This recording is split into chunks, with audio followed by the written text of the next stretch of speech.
Hi, ഇന്ന് നമ്മളുള്ളത് കഴിഞ്ഞ ദിവസം പറഞ്ഞ പോലെ നമ്മൾ യൂട്യൂബ് ചാനലിൽ വീഡിയോ തുടങ്ങുകയാണ്. അപ്പോൾ എല്ലാവരും സപ്പോർട്ട് ചെയ്യണം. ആദ്യം അത് തന്നെ പറയുകയാണ്. ഇപ്പോൾ നമ്മളുള്ളത് കൂത്താട്ടുകുളത്താണ്. നമ്മുടെ ബിൽബിൾ ഗിന്നസ്. ഞാൻ ബിൽബിളിൽ നിന്നാണ് കേട്ടോ വിളിക്കുന്നത്. ഞാനിട്ട പേരാണ് ബിൽബിളിക്ക് ബിൽബിളിൽ നിന്ന്. എല്ലാവർക്കും അത് അറിയാൻ പറ്റുമെന്ന് അറിയത്തില്ല. ഇപ്പോൾ ഈ ഞാൻ പറഞ്ഞ ഭാഷയിൽ ഈ ആളെ നിങ്ങൾക്ക് മനസ്സിലാകുമെന്ന് എനിക്കറിയത്തില്ല. പക്ഷെ നമുക്ക് കാണാം. പുള്ളിയുടെ വീടാണിത്. പുള്ളിക്ക് സർപ്രൈസ് കൊടുത്താണ് ഞാൻ വന്നിരിക്കുന്നത്. എപ്പോഴും പറഞ്ഞ ഞാൻ ഒരു ദിവസം വരും എന്ന് പറഞ്ഞിട്ടുള്ളതല്ലാതെ ഇന്ന് വരുമെന്ന് പുള്ളിയുടെ അടുത്ത് പറഞ്ഞിട്ടില്ല.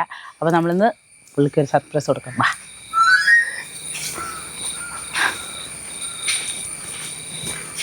ചേട്ടാ, ഇതാണോ ബിൽബിൾ ഗിന്നസിന്റെ വീട്?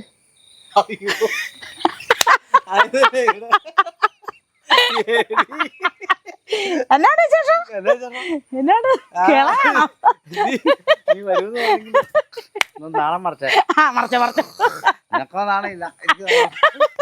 എന്തുവായി വലിയ സെറ്റപ്പില് ഷൂ ഷർട്ടും ഒക്കെ ഇട്ട് ഇൻ ചെയ്ത ആളെ ഞാൻ കണ്ടുള്ളൂ.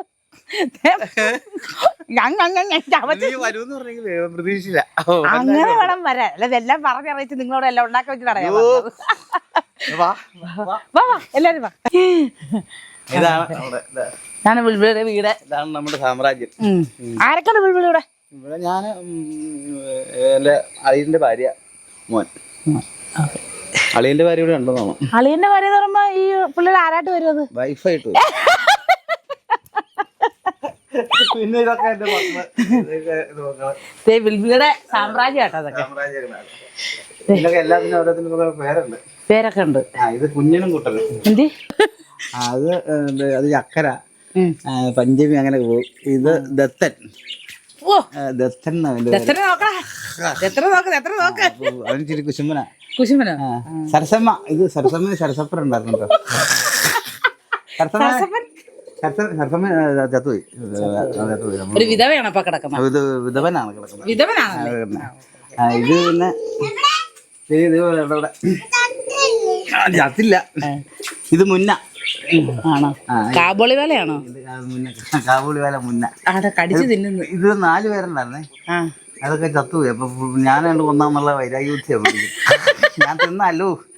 പിന്നെ ഇത് അത് മുത്തു, ഇത് രാജു, രാധ. എങ്ങനെ ഇത് ഈ പേരിങ്ങനെ ഇടാനുള്ള പ്രചോദനം എന്നാ? ഇങ്ങനെയുള്ള പേരുകളൊക്കെ ഇതിന് ഇടാനുള്ള പ്രചോദനം? പേരിട്ടപ്പനാണ് ഞാൻ.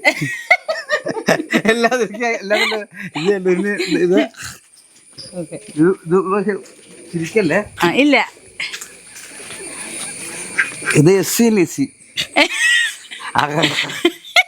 പക്ഷെ ശ്രദ്ധിച്ചോ, എല്ലാം നല്ല വെറൈറ്റി പെമ്പിളറെ പേരെ. പണ്ടത്തെ പുള്ളിയുടെ ന്യൂ ജനറേഷൻ ആൾക്കാരുടെ പേര്. കണ്ണൻ, അങ്ങനെയൊക്കെ ഉണ്ട്. പിന്നെ അതെ, മോയില്. പിന്നെ ഏതുണ്ട്? താറാവ്.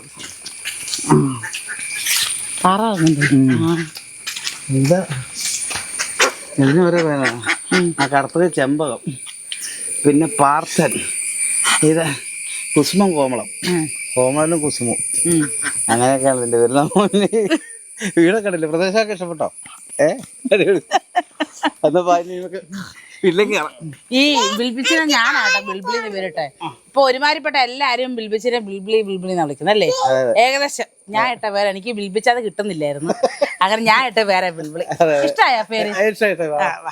അപ്പൊ നമ്മുടെ ബിൽബിച്ചൻ ഉടുപ്പില്ലാണ്ട് നിൽക്കുമായിരുന്നു. അപ്പൊ ബിൽബിച്ചിന്റെ ബോഡി ഷോ ആരെയും കാണിക്കണമല്ലെന്ന് ഓർത്ത് പറഞ്ഞപ്പോഴത്തേക്ക് എന്നാൽ ഞാൻ പോയി ഡ്രസ്സ് മാറ്റി വരാൻ പുള്ളി അകത്ത് പോയിട്ടുണ്ട്. ഡ്രസ്സ് മാറ്റി വരട്ടെ. അപ്പോൾ വരുന്ന സമയത്ത് നമുക്ക് വിശേഷങ്ങളും കാര്യങ്ങളൊക്കെ പുള്ളിയുടെ വായിൽ നിന്ന് കേൾക്കാം. പുള്ളിയുടെ വിശേഷങ്ങളും കാര്യങ്ങളൊക്കെ നമുക്കറിയാം. അപ്പോൾ പുള്ളി വരട്ടെ. എന്നാലും ഭയങ്കര സന്തോഷം കേട്ടോ. ഭയങ്കര സന്തോഷമാണ്. പുള്ളി എന്നെ മിസ് ചെയ്യുന്നുണ്ടാണ് ശരിക്കും. ആണല്ലേ? എന്നെ കാണാൻ തോന്നിയായിരുന്നു. സത്യമാണ് ഇതൊക്കെ. പെണ്ണുങ്ങളുള്ളവരാണ് ഇത്ര റൊമാൻസ് കുറച്ച് പറയുന്നത്. സാധാരണ ഉണ്ടല്ല, എന്നെ വിളിവിളി കാണുമ്പോൾ ഇത്ര സൗമ്യമായിട്ട് ഒരു ഇങ്ങനെയൊന്നും അല്ല. വിളിവിളി ഇങ്ങനെയല്ല, വിളിവിളി സാധനം ഇങ്ങനെയല്ല. ഭയങ്കര കൂട്ടാണ് കേട്ടോ ഞങ്ങൾ. കാരണം എങ്ങനെയാ വിളിവിളിക്ക് എന്നോടുള്ള ഒരു അടുപ്പം എന്തുവാ? തീർച്ചയായിട്ടും നമ്മൾ അടുപ്പെന്ന് പറഞ്ഞു കഴിഞ്ഞാൽ എൻ്റെ സ്വന്തം എൻ്റെ മോളെ പോലെയാണ് ശരിക്കും പറഞ്ഞാൽ. അതുള്ള ആദ്യം കാണുമ്പോൾ തൊട്ട് ചേട്ടായി ഒന്ന് വിളിക്കുമ്പോഴും നമ്മൾക്ക് എന്തോ ഒരു മുൻകാല ഒരു ബന്ധമുള്ളവരാനുള്ള ഇടപെടലാണ് ഇന്നും. അതുപോലെ തന്നെയാണ് മുന്നോട്ട് വെക്കുന്നത്. എപ്പോൾ വിളിച്ചാലും അല്ലേ? അതെ അതെ. ഞാൻ ബിൽബിളെ ആദ്യമായിട്ട് കാണുന്നത് ബിൽബിളുടെ സ്കിറ്റാണ് കേട്ടോ. പുക്കിൾ പൂക്കൾ കണ്ടിട്ടില്ല. ആ സാധനമാണ് ഞാൻ ആദ്യമായിട്ട് ബിൽബിളിൽ കാണുന്നത്. അങ്ങനെ ഞങ്ങൾ നേരിട്ട് കാണുമ്പോഴാണേലും ഭയങ്കര ആ ആളാണല്ലോ എന്നുള്ള ഭയങ്കര ക്യൂരിയോസിറ്റി ആയിരുന്നു. ഔപചാരികത വന്നു പോകുന്നു നമ്മുടെ അത് വേണം, നമ്മുടെ ഉളത്തരം മതി. അത് മതി, അല്ല ഞാൻ പറയാണ്. അപ്പൊ അങ്ങനെയാണ് പരിചയപ്പെട്ടത്. അപ്പൊ ഞാൻ വിചാരിച്ച എന്നാന്ന് വെച്ചാൽ ബിൽബിളി ഭയങ്കര ഒരു എന്നാ പറയുന്നത് ആറ്റിറ്റ്യൂഡൊക്കെ ഇട്ട് ഭയങ്കര ബോൾഡായിട്ടൊക്കെ സംസാരിക്കും വലിയ പുള്ളിയാണെന്നാണ് ഞാൻ വിചാരിച്ചത്. അറിയാവുന്ന അത് കേട്ടാ. ബിന്ദുജ അവനും ഇഷ്ടം പോലെ വരാറുണ്ട്. ഇപ്പോഴും മിക്കവാറും തന്നെ വരാറുണ്ട്. നമ്മൾ ഭയങ്കര കൂട്ടും. അവരുള്ളതുകൊണ്ട് ഞാൻ ഒത്തിരി വഴി കിടന്ന് തപ്പിയില്ല, നേരെ ഇവിടെ വന്നത്. അതുകൊണ്ടാണ് ബിന്ദുജിനെ വിനീഷിനെ ഞാൻ കൊണ്ടുവന്നത്. കാരണം എനിക്കിവിടെ സർപ്രൈസ് ആയിട്ട് വരണമെങ്കിൽ നമുക്ക് വീടറിയില്ലല്ലോ, അതുകൊണ്ടാണ് അവരെ പൊക്കിയത്. അതെ അതെ അതെ. അപ്പൊ ഇതാണ് എന്റെ ഗ്രഹാന്തരീക്ഷം എന്ന് പറഞ്ഞാൽ, ശരിക്കും പറഞ്ഞാൽ എന്റെ കാരണമാണ് എന്റെ മുതലാളിയുടെ വീട്. ഈ വീടിന്റെ ഓണർ ഈ വീടിന്റെ ഓണർ നമ്മുടെ ജീവിതത്തിൽ ഒത്തിരി സഹായം ചെയ്തിട്ടുള്ള ഒരു മനുഷ്യനാണ്. പുള്ളി മരിച്ചുപോയി. ശരിക്കും ബിൽബിളിയുടെ നാട് ഇത് തന്നെയാണ്. നാട് ഇതൊരു മലയാ. ഈ മലയുടെ മുകളിലാണ് നമ്മുടെ വീട്. അവിടെ അമ്മയും ചേട്ടനും ചേച്ചിയും പിള്ളേരും ഉണ്ട്. പിന്നെ നമ്മുടെ ആൾക്കാരൊക്കെ ഈ മലയുടെ മുകളിലുണ്ട്. ശരിക്കും പറഞ്ഞാൽ നമ്മള് പണ്ടത്തെ ഇതൊക്കെ എല്ലാം കൊയ്യുന്ന കളായിരുന്നു. കൊയ്ത്തുമതി നടക്കുമ്പോ അതിനുവേണ്ടി സിമെന്റ് ഇട്ട് വെച്ചിരിക്കുന്നത്. അപ്പൊ ഞങ്ങൾ ഇവിടെ ഈ വെള്ളം ഇവിടെ കിണറ്റിൽ നിന്ന് വെള്ളം കൊണ്ടുപോയിക്കൊണ്ടിരുന്നത്.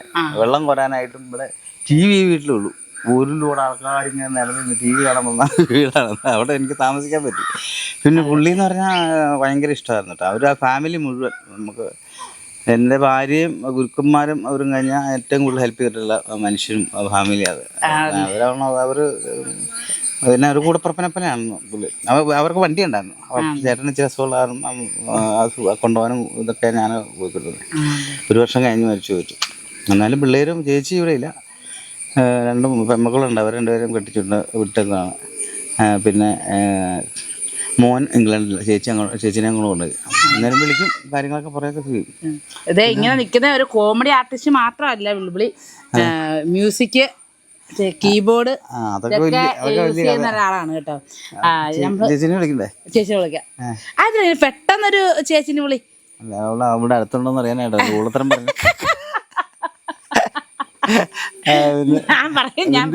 കുടുംബമായിട്ട് ഭയങ്കര വിഷം മാറിപ്പോന്ന്, കളത്തിന്ന് മാറി മാറി തെന്നി പോകുന്നുണ്ടോ? അതെ അതെ അതെ. ശ്രുതിമോളുടെ ഹസ്ബൻഡും മക്കളുമായിട്ട് നല്ല ബന്ധമാണ് എനിക്ക്. പരിപാടി അല്ലേ, വരുമ്പോ തൊട്ടുള്ള ബന്ധമല്ല അത്. അതിനിപ്പോഴും നമുക്ക് ഭയങ്കര ഒരു ആത്മബന്ധം ഉണ്ടായിരുന്നു.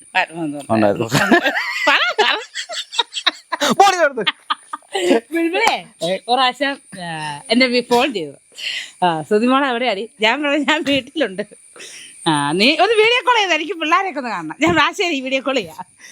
വീഡിയോ കോൾ ചെയ്തു പിള്ളേരോടൊക്കെ സംസാരിച്ചു. നല്ല ഒരു നമ്മുടെ ആങ്ങളമാര് വിളിക്കുന്ന പോലൊക്കെ സംസാരിച്ചു. ആട്ട് എന്നോട് പറഞ്ഞ് നിനക്ക് മ്യൂസിക് കേൾക്കണമെന്ന് ചോദിച്ച് ഞാൻ എനിക്ക് മ്യൂസിക് കേൾക്കണം എന്ന് പറഞ്ഞ് ഏത് പാട്ടാ വേണ്ടെന്ന് വെച്ച് പറഞ്ഞ് ഇപ്പം അച്ഛൻ പാടിത്തരുമെന്ന് പറഞ്ഞ്. അങ്ങനെ നല്ലൊരു മനസ്സിൻ്റെ ഉടമയാണ് കേട്ടോ. കാരണം ഏതൊരു പെൺപിള്ളേർക്കൊരു സങ്കടം വന്നാലും പാട്ട് കേൾക്കണമെന്ന് തോന്നിയാലും കീബോർഡ് വായിക്കണമെന്ന് തോന്നിയാലും സ്പോട്ടിൽ പുള്ളി രംഗത്തോട്ട് കേട്ടോ. നമ്മൾ ജയിച്ചതാണ്. അതിനെപ്പറ്റി തന്നെ ചോദിച്ചാലോ. എനിക്ക് ചിരി വരുന്നത് പാവട്ടോ. ഇതാണ് എൻ്റെ പ്രിയ ഭാര്യ, ബിൻസി എന്നാണ് പേര്. അധ്യാപികയാണ്. ഗവൺമെൻറ് LP സ്കൂൾ കൂത്താട്ടുകുളത്തെ അധ്യാപികയാണ്. പുള്ളിക്കാരിയാണ് എൻ്റെ ബാക്ക് ബോൺ എന്ന് വേണമെങ്കിൽ പറയാം. തീർച്ചയായും ആ പറഞ്ഞ ഇംഗ്ലീഷ് മനസ്സിലായില്ലെങ്കിലും ഞാൻ സമ്മതിച്ചു തന്നു. പുറകല്ലെന്ന് പറയും. തീർച്ചയായിട്ടും എനിക്കറിയാതെ. അതെ, കൊച്ചിനെ വിളിക്കാം. കൊച്ചേ ഒരാളോ കൊച്ചേ